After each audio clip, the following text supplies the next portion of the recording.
Well, good morning, and I want to thank all of you all so much for coming. Particularly, I want to thank Ms. Robinson, our superintendent, Madam President of NAACP, Ms. Jenny Austin, and the president of our school board, the Honorable Theodore Samuel. Chief Curve will be called Chief Curve forever, but he is the chairman of our racing commission. And my brother, Willie Patterson, who is one of the plaintiffs in our suit, federal lawsuit. And I just want to thank all of you all for coming. I apologize for being late. I've been on the phone with Mr. McGregor. He was sharing his plans about the future. Let me say the reason for this call is to say to the public, we thank Governor Robert Bentley for his recent action. We thank him because this action clearly we feel, I certainly do feel, is the right thing. Those of us in Tuskegee and Macon County, we are pleased to have had the opportunity to vote on a constitutional amendment which made gaming, bingo in all forms possible in our county.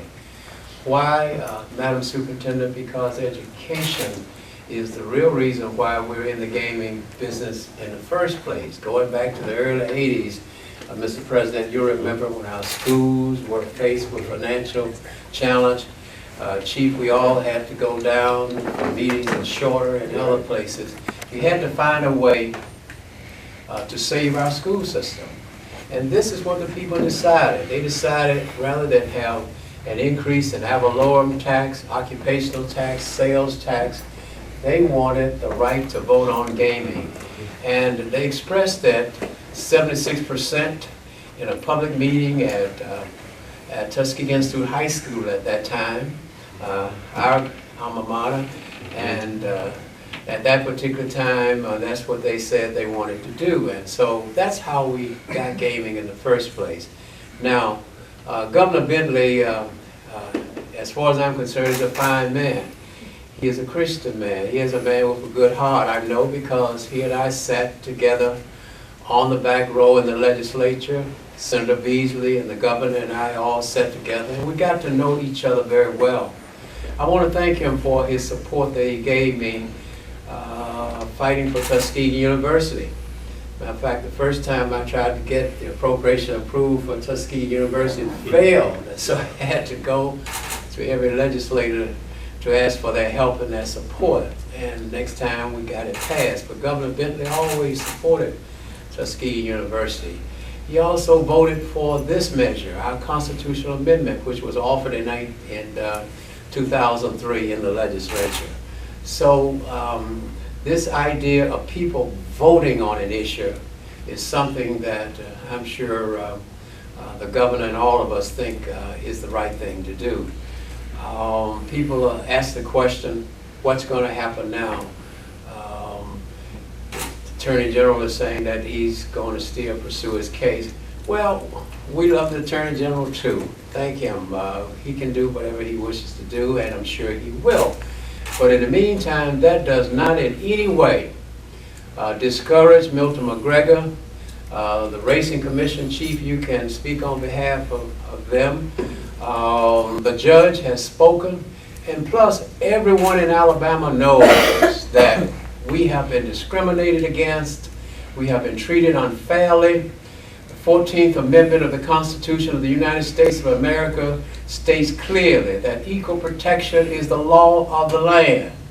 And so we're hopeful that all of this can be put behind us, because we would not want to have to go into the federal court, for we feel that we would have a very strong position this time if we have to go into the federal court. But let's stay positive. As far as I'm concerned, this is an early Thanksgiving gift. I'm hopeful that we can have an early Christmas gift. I say that because in 2004, it was at Christmas time that Victoryland really reopened, and hundreds of people first, and then thousands of people were able to go back. We know that it will take some time. And speaking to Mr. McGregor this morning, he is very determined, very concise about what he plans to do. It is important that the machines be returned so that they can go back to the vendor, because that vendor and other vendors will be involved in getting new machines. You know, our plan for Victoryland will be resumed, Chief, and you can talk more about that. You remember we were well on our way towards the construction of a major entertainment center so that we can have the big name concerts, entertainment, music, and all of these things go hand in hand. There you go, boxing matches and festivals and get Lionel Richie and Beyonce and what other, you all know these young people who entertain and bring in the big crowds. But just like Las Vegas, entertainment is big business. So Victoryland has the potential, in view of the fact that we are strategically located on I-85. We're not concerned about what the Indians are going to do. They can enjoy their gaming over there in the woods. We are on I-85. Thank goodness. We're on the main artery. So we're going to stay positive. We want to thank the citizens of Tuskegee and Macon County for being supportive. And the reason why I wanted these persons to be here today, because they were faithful. There were times when we were standing, Chief, in the rain, in the cold, in front of the federal courthouse. And there was only a couple of us, Mr. Samuel. Yep. My brother one time, and Ms. Robinson, and a few others. We walked 50 miles from Selma to Montgomery to try to say that the Voting Rights Act is still being violated. You know, they had the bridge crossing, and all of the people, once they crossed the bridge, they stopped, and all the cameras went home, everyone left. But we said, no, we're going to march all the way to Montgomery, because we want the world to know that we're being mistreated in Macon County. The Voting Rights Act is still being violated because we voted on this issue. So we have been fighting this issue. We have been in the federal court, and we have been marching, we have been protesting, and it's been a long time coming. And I want to thank all of you, Mr. Willie Patterson, who represents former employees of the track, Chief Curry, who's the chairman of the Racing Commission, the president of the school board, because that's really what it's all about, Mr. Samuel, and no one can say it any better than you. And the NAACP, Ms. Barbara Howard, let's remember her today, because many times she stood there with us in the rain, in the cold. I can remember down there protesting in front of the Indians casino over there, Chief, and they even had a place set up for us. The Indians knew we were coming, so they set up, they said they had a side out. Johnny Ford press go over there in the parking lot. They didn't want us to disturb all those people who were running down there losing their money.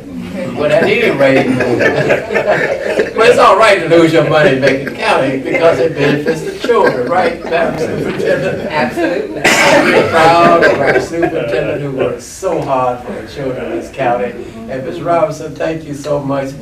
Charities, you know, we have 60 charities. The Repertory Theater is one of the 60 charities that benefit from this. Many of them have had to shut down.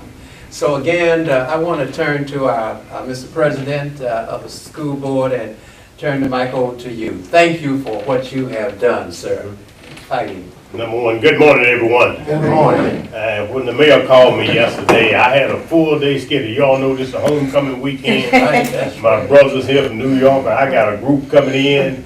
But when he called, I said I will be there. Thank you. Continuing the latest from our former vice president of the Victoryland, Mr. Sarge Willie Whitehead. He had this old motto, you call and I haul. So the mayor called and I hauled this morning. But let me say this, when Judge Menifee contacted me yesterday prior to the governor's speech, and he told me what was about to happen, and my mind went back, what in the world happened? That the governor had a change of heart. And I know what happened. I went back to the book of Genesis. Go ahead. And when Moses went down in the Egypt land, and he said, he told old Pharaoh, God said, let my people go. But they were still held hostage for 9 consecutive pledges. But on that 10th pledge, and now everybody in here know what that 10th was about, that when the firstborn of every Egyptian was dead the next morning, then Pharaoh said, let them go. It didn't have to be that way, but it happened. You come to Macon County.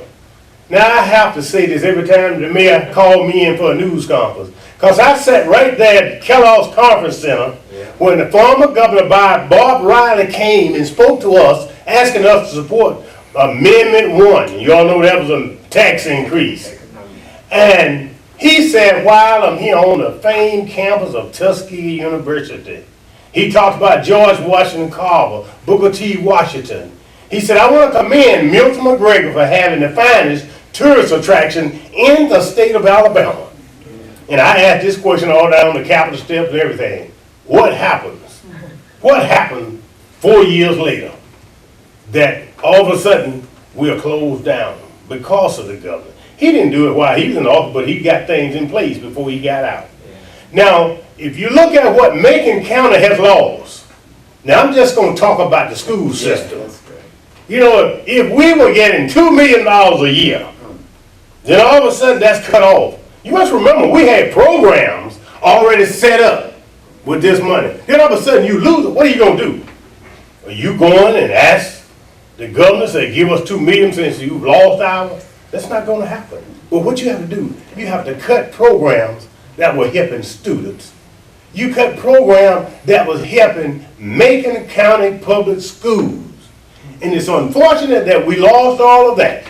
But I was telling the group prior to the conference that when the Lord had told us that I will make your enemy your footstool. But I constantly say, when he makes your enemy your footstool, don't put your foot on, but you reach down and help him up. So you see what you did to me, but I'm your brother, I'm your sister, I'm going to help you. The thing with this, we going to have some things to help our students again. We spent our last money on improving to bring all our schools up to technology-wise.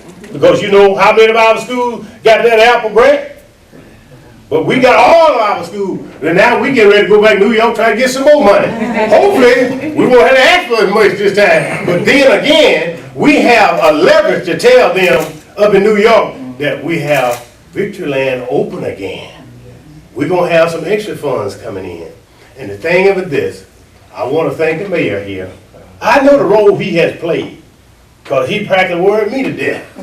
So we're going to state capitol here, we meeting here, but guess what? I was right there with him. That's right. I was right there with him. Through all the trials and tribulations that Mr. McGregor went through, I was down there supporting him.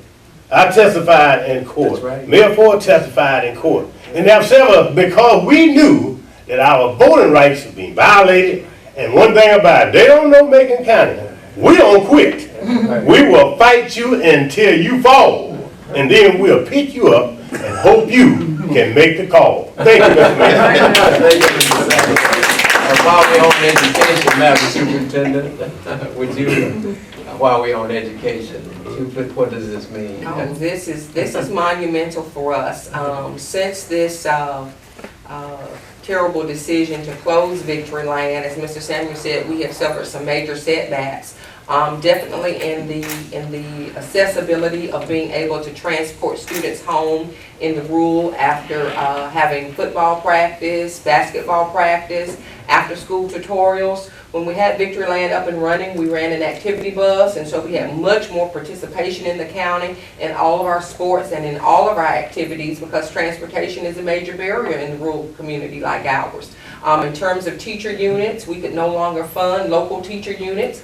And so programs like art in the high school and some of those programs had to suffer. And we'll be able to bring some of those things back, expand our foreign language. And the community, I must say, has done a yeoman's job of supporting the school on the limited resources we have. And I think we have some of the finest support there is in the world for our school system.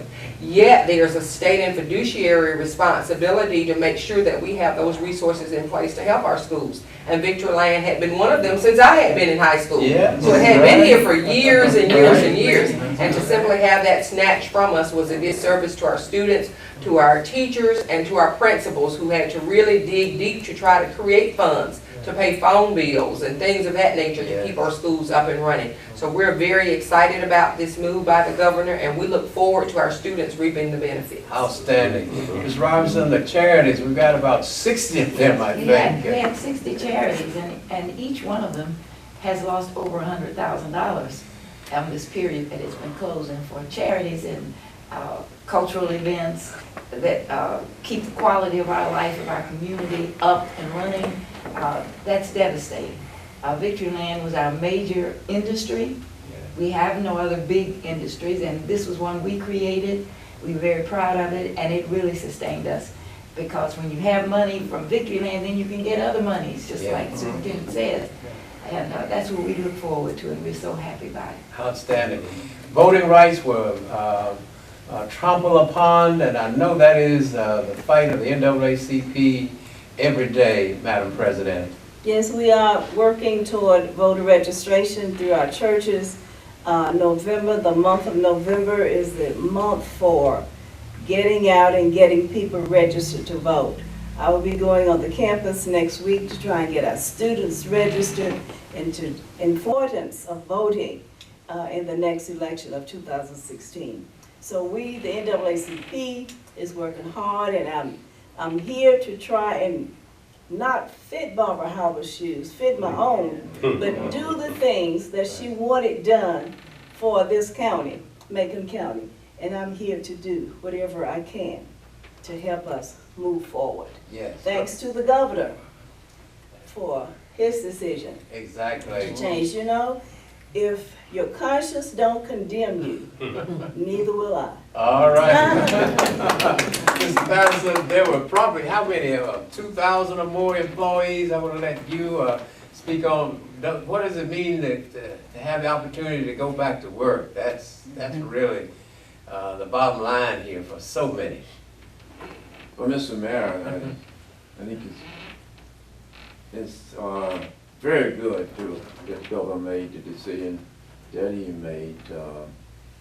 I've gotten older to the point where I'm retired now, but the thing that gets me is that so many young people.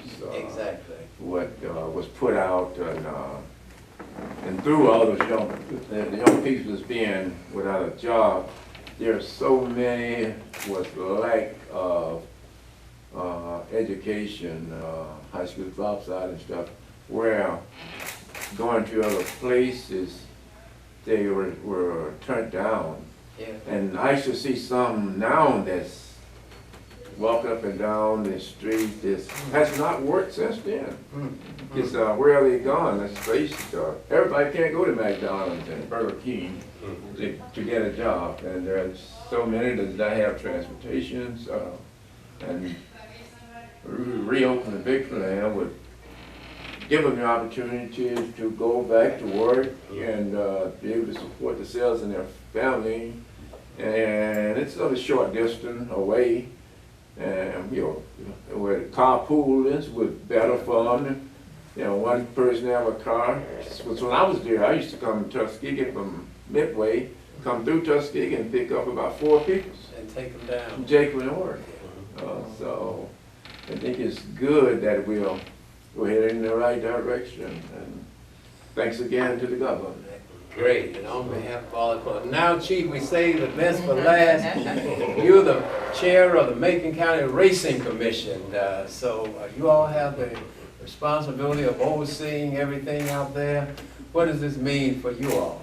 Yes, I will first say thank you for believing in the justice system and keeping everybody abreast of what was going on, and everybody that worked with you, including myself. You certainly want to thank Mr. McGregor for staying this course, because it was hard times, I know, for everybody. And so now the next thing I want to say about, everybody been excited about the place opening, and everybody been receiving phone calls, and they want to know when it's going to open. You got to open it tomorrow, the next day. They got all kinds of things about when it's going to open. But we have about 20 charities that we support. The from the Racing Commission. Yes. Separate from Victoryland. Right. And we've been down on our funds. But whatever we have, we distribute it to the people that, apply for that. And since the word has gotten out now, that, we have quite a few applications coming in. So we're gonna do our best. We'll be still operating, but we're gonna do our best to try to support everybody that asks for support. So, Mr. Mayor, you having any specific things else you want me to talk about on this? Well, you've done an outstanding job. You and the Racing Commission, you all have Yeah. stayed the course. Yeah. Right now, all you have basically is simulcasting, right? Yes, so we have simulcasting for the horses and the dogs, which means that you see it on the monitor. You don't have anything live right now. Right. But we are still operating every day except Tuesday. We close on Tuesday. And approximately how many employees are out there now, roughly? Roughly, we probably got about maybe 200 employees. Yeah, so you can see that's a long ways down from 2,300 people. So, yeah, so we're about to ready to open it up for questions you may have. Yes, ma'am? I just wanted to say on behalf of the charities how much we thank you for your persistence. And you can't do this without leadership. I mean, it's been relentless, the mayor has. Yeah. And I think that is certainly to be applauded, and we appreciate you. Thank you. Thank you all so much. It's been a team. It's been a teamwork, a team effort. Okay, we'll open now for any questions. And we want to thank the press. The television stations have been chasing us down for the last couple of days, so they're not here today. But we have our own television station that will circulate it to Facebook and through social media. Yes, ma'am. Thank you so much for coming. Mayor Ford, Yes. thank you for allowing WVAS to be here, but I wanted to ask you, you were saying that you hope that maybe the time frame of December, maybe? Well, that's what we would like to see. I know that's what happened the last time, so December kind of sticks in our mind. But the chief, the chairman of the Racing Commission indicated it's going to be a slow process because what they have to do is the machines that they're getting back are really those old machines. Chief, you can say more about the machines. I don't gamble, so I don't know. All I do is fight for people's right to gamble and do whatever else they want to do. But I think Mr. McGregor wants the modern machines, and it's important for him to get those machines back to the vendor because they belong to the vendor. Then he can ask for new and updated machines. But I think he's indicated that probably in stages, maybe 500 in a whop, and just because people have got, the machines have got to be brought in, they've got to be tested, people have got to be trained, et cetera, et cetera. But believe me, we have the opportunity now to be bigger and better than ever before. If we were at our peak at 2,300 last time, we can go even beyond that, particularly once they have the big entertainment center. They'll grow into all of that. But it is our hopes that the hotel, the largest and the finest restaurant in Alabama will be reopened, the lounges and the gaming facilities, all of that will be restored and expanded. So we like to think that over the next couple of months we'll begin to see some action. Yes. Any other questions? The Attorney General said that any pending litigation is still going to go forward to the courts. Have you had any talk with Mr. McGregor about that and that process and what? First thing he said to me, he said, "Don't worry about the Attorney General." Seriously, we respect the Attorney General. He has to do what he has to do, and we wish him well. He may do whatever he wishes to do, but believe me, he doesn't want to go back into court with us, because you see, the last time we filed a federal lawsuit, it was based upon Section 5 of the Voting Rights Act. And in the midst of that lawsuit was when the Supreme Court of the United States of America struck down and took out Section 5. Our case was based upon that because Section 5, which is pre-clearance, states emphatically that before action is taken that affects voting, and clearly we voted to have gaming, before action is taken, It must be cleared by the United States Department of Justice. That was not done. Luther Strange raided us in the middle of the night, like the Ku Klux Klan used to do. In the middle of the night, raids and closed us down. So that was the basis of our lawsuit. And of course, we were not successful in the Middle District, nor were we successful in the appellate court because of the Section 5 had been stricken. But this time, it was the judge himself, Judge Sasha, who said that the 14th Amendment of the Constitution, equal rights, equal protection, that is what has been violated because Macon County has been treated differently, unfairly, discriminated against. It was a judge who raised that issue. Well, as you know, that is a federal issue. I don't have to remind you or anyone that justice in Macon County for us has always had to come through the federal court. The NAACP, you can attest to that. Whether it was Judge Frank Johnson or other judges, we've had to, let me just call it the roll. Lee versus Macon, which integrated our schools. We can call Go Million versus Lyford, which made it possible for me and Mr. Samuels and other African Americans to be elected to office. But we have never feared going into the federal court. And of course, we're prepared to do that. So if the Attorney General wants to tangle, we tangle because, you know, the Alabama Supreme Court, you know, all I can do is say, wish them well and thank them for any consideration that they may give. But believe me, that's not what we are depending upon. We are prepared if necessary, and that's why I wanted to keep these people in the loop. We're not afraid to go to court if we have to, right? No. Samuel? You know, here's another issue. The question was addressed to the mayor.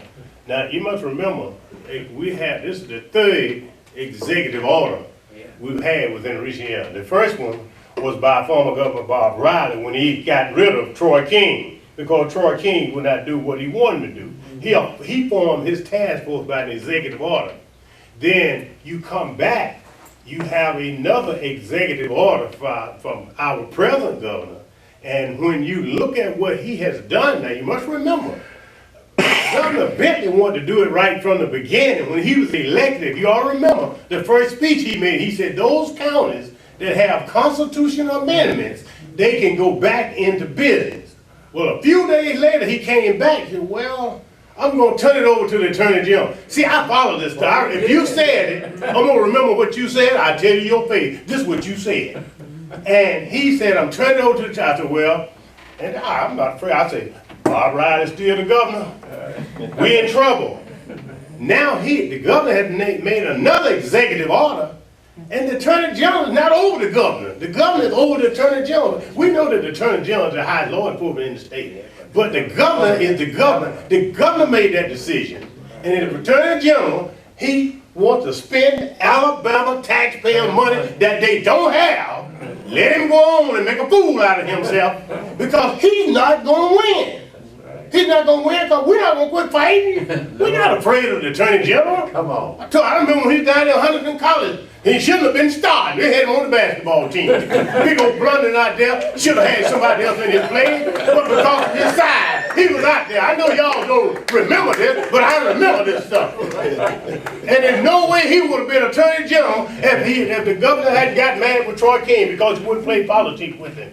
Now he's in there. He won't appeal everything because he's not following the governor's decision. He's following former Governor Riley's decision. They can let him appeal it all he wants. If he had some common sense now, how many cases had he won? He went out against the Indians. He lost. They go on. He lost. And then, hey, y'all read Steve Rogers' article come out once a week. Steve Rogers said he filed all these lawsuits, but he had not won a single one. So go ahead and keep losing and spending Alabama taxpayer money that they don't have. Next question, I'm going to let Mr. Samuel answer. No, I had to get that in. Yeah, I had to get that in. I think we answered your question, right? Any other questions? All right, we want to thank Chief. Go ahead. I'm sorry. I want to go back to the machines again. Now when the track does open, Mr. McGregor did call me, and he said that, he couldn't give me a specific date Right. of the track opening. But when it did open, that, he gonna start out with the west wing first. So he gonna start out about, like the mayor said, about 500 machines or so. And as the public increases, then he will increase the machines. But he will got to start out crawling again. Yeah, you have to take it in stages. Is that the one over where Satchmo is? Yeah. Oh, yeah, entertainment city. Right. Well, the Indians have blue, BB King, we have Satchmo now. That goes around. They got Lucille. Right. We want to thank all of you all for coming from the public. Good to see our friends here, and I do want to announce that this is Tuskegee University's homecoming, and we encourage the community to come out and support the homecoming. The parade is going to take a new route this year. It will come straight up to from the campus and go up to North Main and turn right on North Main and come down to the square, and then come down Rosa Parks Hill instead of last time we came down Funville, and they had to struggle to go up that hill, and it will everyone will break up here. So we invite the citizens to come out and support it. Rain or shine, we'll be there. Jackie, thank you. Any questions? Yes, sir. All right. Any questions or comments from anyone who's here? Thank you all for coming. Great. All right. Thank you all so much. All right. All right. Now, Chris, you can cut this off. Yes, sir.